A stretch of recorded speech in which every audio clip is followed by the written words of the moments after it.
सियासतदान की ईद क्या होती है? बिल्कुल आप जैसी ईद होती है। आपको ईदी मिलती है अब भी? जी, अभी भी ईदी मिलती है। वालदा को आप अपनी कामयाबी का क्रेडिट देते हैं, हमने अक्सर इंटरव्यूज़ में ये भी सुना है। वालदा ने सिंगल हैंडेडली हमें पाला, 4 बहन भाइयों को परवरिश की। वो तो एक ऐसी कमी है यार जो कभी मैं समझता हूँ पूरी नहीं हो सकती। भाभी को ईदी देते हैं आप?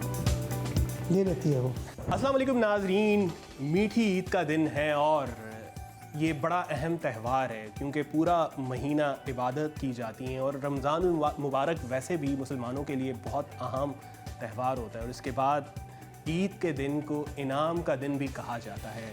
तो इस दिन खुशियाँ बांटी जाती हैं, जो ख़ानदान के ख़ानदान हैं वो एक दूसरे के साथ बैठते हैं, गपशप करते हैं। तो आज हमारे साथ सियासतदान हैं और बड़े एनर्जेटिक सियासतदान हैं, मुर्तज़ा वहाब सिद्दीकी साहब। अस्सलाम वालेकुम सर। वालेकुम अस्सलाम। ईद मुबारक सबसे पहले तो आपको भी शायद बहुत बहुत ईद मुबारक। तो बड़ा एक मुसर्रत का त्यौहार कहा जाता है ईद को, और जब ईद का दिन होता है तो मुझे अपने बचपन के दिन बड़े शिद्दत से याद आते हैं। वो बचपन के दिन वो कि जब हम तैयारी करते थे ईद की, बड़ी एक्साइटमेंट होती थी और ईदी मिलने की एक खुशी होती थी। रात भर सोचते थे कि कल इतनी ईदी मिलनी है।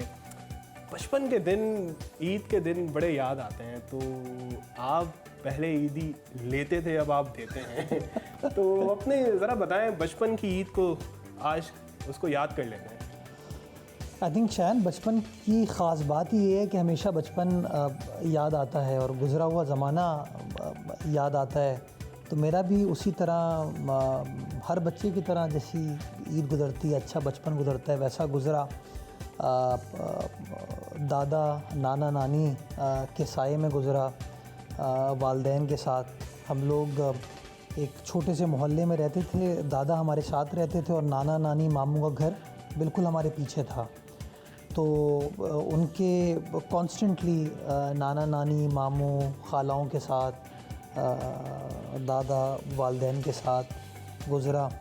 तो बड़ा अच्छा टाइम था जब पैसे शायद कम होते थे लेकिन खुशियाँ ज़्यादा होती थीं।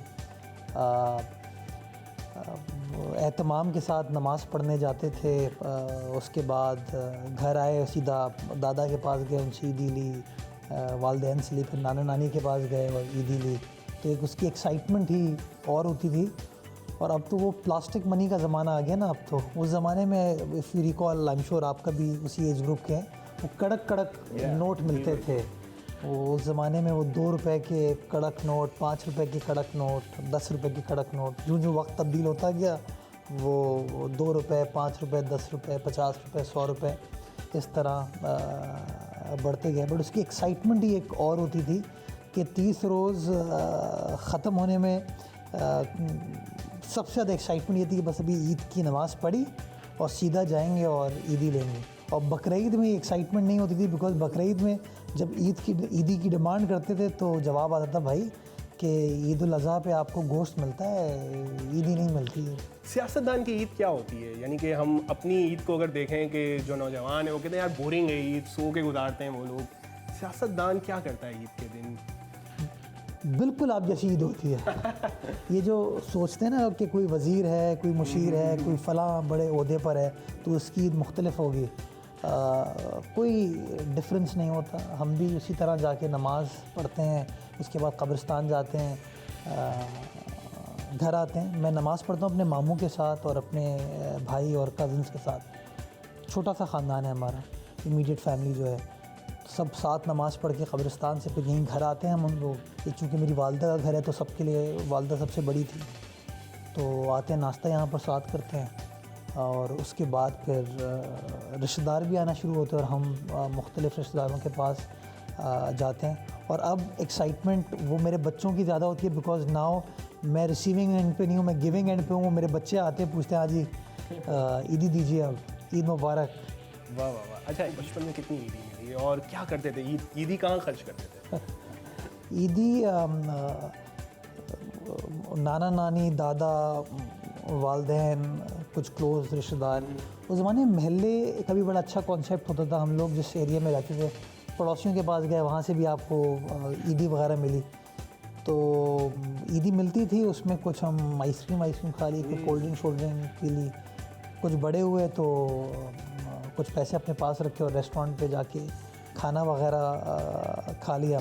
हमारी वालदा जो है वो जब तक बच्चे थे ईदी ले लेती थी और कहती थी कि तुम जब शॉपिंग करना हो या कोई चीज़ ख़रीदनी हो तो you can utilise this money. लेकिन जो बड़े होते गए तो फिर वो इंडिपेंडेंस बढ़ी। अब वो ये कि पैसों को फिर ख़ुद इस्तेमाल करते थे।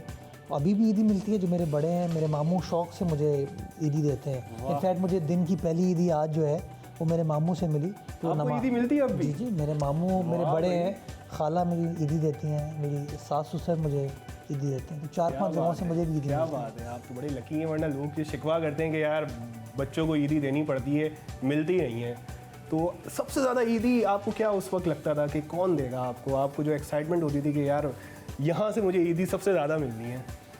सबसे ज़्यादा ईदी मेरे ख़्याल में मेरे नाना मुझे देते थे और नाना के बाद मेरी वालदा देती थी। अगर फुप्पी कभी वो पाकिस्तान से बाहर रहती थी, इनफैक्ट रहती हैं, अगर वो ईद पर आई भी हों तो उनसे मिल जाते थे। बट जो भी था वो एक अच्छा अमाउंट बनता था और फिर हम थोड़ा इंजॉय करते थे। अच्छा, बचपन की ईद में और आज की ईद में क्या फ़र्क है? उस वक्त ज़ाहिर है टेक्नोलॉजी इतनी आम नहीं थी, मोबाइल्स का ज़माना नहीं था। वो आज हर बंदे के पास मोबाइल है। वो ईद मुबारक भी करना हो, वो कॉल भी नहीं करता, वो एक व्हाट्सएप पे मैसेज चला देता है, वो सबके पास चले जाते हैं। तो उस ईद में और आज की ईद में क्या फ़र्क है? मैं एक वाक़या सुनाता हूँ आपको। आजकल तो ये होता है कि हम ईद मुबारक किसी को विश करना होता है तो एक ही मैसेज होता है, वो फॉरवर्ड कर देते हैं सबको, या कार्ड्स आपके छप के आते हैं, वो आपका स्टाफ प्रिंट करता है एंड भेज देते हैं। हमारी वालदा जब नई सियासत में आई और उन्होंने ईद के कार्ड्स लोगों को देना शुरू किए तो कार्ड प्रिंट होते थे लेकिन वो लोगों के एड्रेसेस हम खुद लिखते थे उसके ऊपर घर पे। मैं, मेरा बड़ा भाई, मेरी छोटी बहन, हम तीनों बैठ के लिफाफों के ऊपर जो है कार्ड लिखते थे कि शायान address number so and so. तो वो एक एक्टिविटी होती थी। लेकिन अब जहाँ जहाँ वैसे एडवांसमेंट हुई है तो सिचुएशन ऐसी हो गई है कि आप ईमेल कर देते हैं लोगों को, व्हाट्सएप कर देते हैं, ट्विटर पे, फेसबुक पे लिख देते हैं।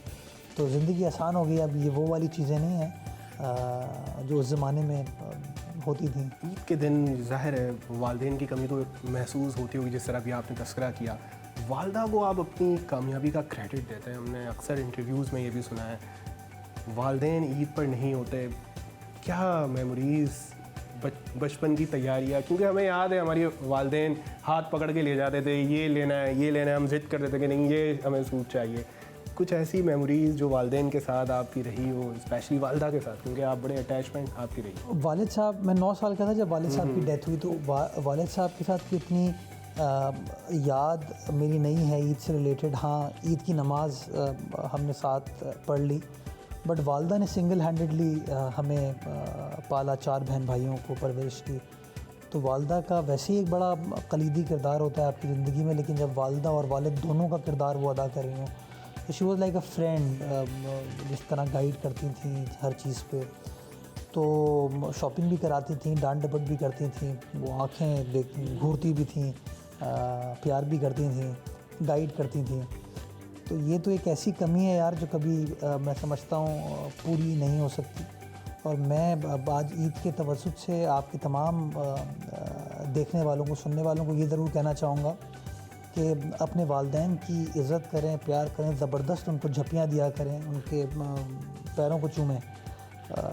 जब नहीं होंगे तो बड़ा दुख होता है। और ये कमी वो लोग महसूस कर सकते हैं जिनके पास वालिदैन जैसी नेमत इस वक्त मौजूद नहीं है। भाभी को ईदी देते हैं आप? ले लेती है वो। ज़बरदस्ती लेती है या अपनी मर्ज़ी से ले लेती है? जितने भी आप नाप तोल के देते हैं पैसे? वो एक्चुअली मुझे आदत, शादी के बाद जो है ना वो आदत नहीं थी ना ईदी देने की बेगम को। तो मैंने भी ऐसी टेक इट फॉर ग्रांटेड लिया कि यार देने की ज़रूरत नहीं। तो वो मुझे बताती है, कहती भाई ईदी देनी है, तो बस अब वो थोड़ी बहुत आदत हो गई, दे देते हैं। क्या बात है। बच्चों की शॉपिंग आप खुद करते हैं ईद की या भाभी कर लेती है, या बच्चों के साथ कहीं होता है? मोर और लेस तो वाइफ कर लेती है, लेकिन मैं भी थोड़ा बहुत कोशिश करता हूँ, इन्वॉल्व हूँ। तो अब की बार थोड़ा फ़ायदा ये हुआ कि इतवार के दिन मैं भी शॉपिंग करने बच्चों के साथ चला जाता था। इनफैक्ट वो बड़ा मज़ेदार वाक़या हुआ पिछले इतवार को, जो लास्ट इतवार था बिफ़ोर ईद। मैं दोपहर को चले गए हम शॉपिंग करने के लिए, तो बच्चों के साथ शॉपिंग की, तो सामान उठा के मैं जा रहा था, तो लोग देख रहे थे, कहते वो देखो यार वो मुर्तज़ा वहाब जो है ना वो फैमिली की इस वक्त खिदमत में मतलब जैसे किसी आंटी ने किसी अंकल को वो देखो वो कर रहा है तुम क्यों नहीं करते हो। हाय हाय हाय, वाह भाई, आपको एग्जाम्पल सेट कर रहे हैं आप ये। नहीं वो लड़कों की नज़र में शायद दूसरा एग्जाम्पल सेट हो रहा हो कि यार क्यों हमें मरवा रहा है यार। ये बात भी सही कही आपने। ससुराल डे मनाते हैं आप ईद के दिन? अच्छा। मैं भी एक नॉर्मल पाकिस्तानी हूँ यार, जिस तरह आप हैं सुनने वाले देखने वाले तमाम लोग हैं, तो मैं भी उन्हीं में से हूँ। ईद के दिन जैसा मैंने बताया कि सुबह नमाज के फ़ौरन बाद मेरी साइड ऑफ द फैमिली जो है जो मर्द हजरात हैं माम जो नमाज के लिए जाते हैं वो मेरे घर आ जाते हैं, हम सब साथ नाश्ता करते हैं और दोपहर का खाना मैं ससुराल जाके खाता हूँ।